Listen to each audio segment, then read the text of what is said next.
Hello and welcome to another episode of the Magnus vs Mittens series. This episode we have Magnus age 23 up against Mittens. Magnus is playing the black pieces and Mittens is white this time, so let's get into the game. Mittens opens with e4. Magnus responds c5, so we have the Sicilian.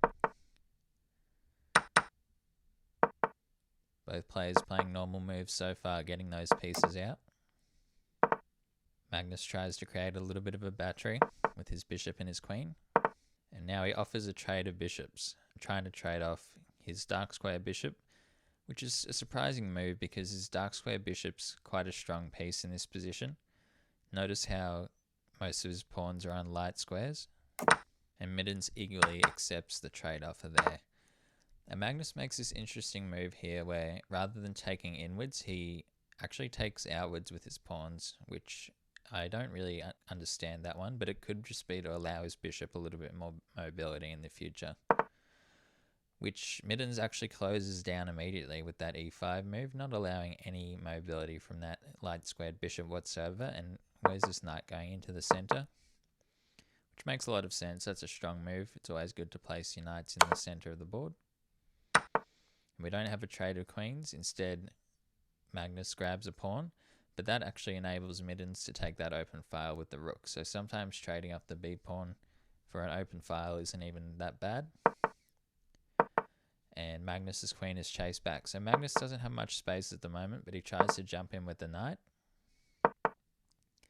Now we have knight to d6 from Mittens, and that knight is going to be very strong on that d6 outpost. This is going to be difficult for Magnus to deal with.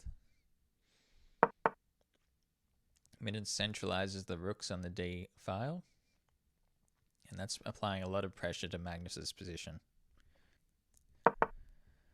Magnus is beginning to shuffle his pieces around because he has so little options with what to do.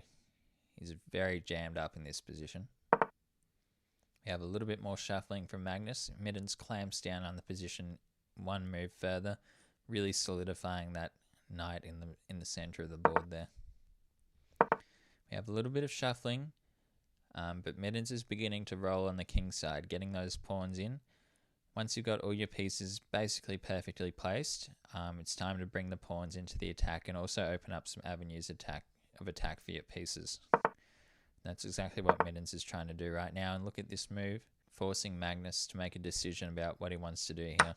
We have Mittens trades off Magnus's last good piece, which was his knight. So now Magnus has absolutely no options in terms of pieces. And Magnus desperately tries to create a little bit of room for his king and get his king off that file, G file, which looks like it's about to become open. Magnus is desperately trying to stop the advance of the pawns, but there's really no way here. What we have is Magnus tries to bust out with his pawn, and it's taken en passant by Mittens. And he actually sacrifices a pawn here just to get that bishop out and breathe a little bit of life into that bishop, but it may be too late by now. We have a trade of rooks, and Magnus is actually forced to sacrifice this bishop to even have a chance of defending against checkmate here. It's a little bit risky for Mittens to capture the bishop immediately because it could lead to his queen getting pinned on the g file.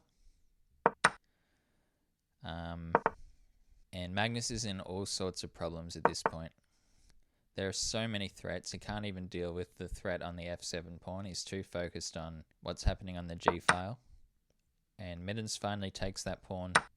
We have a trade of queens. We also have a double attack on Magnus's bishop and rook with the knight, and everything is getting pressured now. And as we can see here, Mittens captures that bishop, and Magnus is well and truly in trouble here. There's not really much Magnus can do in this position. We have a check. We have a little bit of shuffling. Magnus doesn't want to trade his only remaining piece. Mittens starts to shuffle his king down the board. We have a few final feeble checks from Magnus, but he knows the writing's on the wall.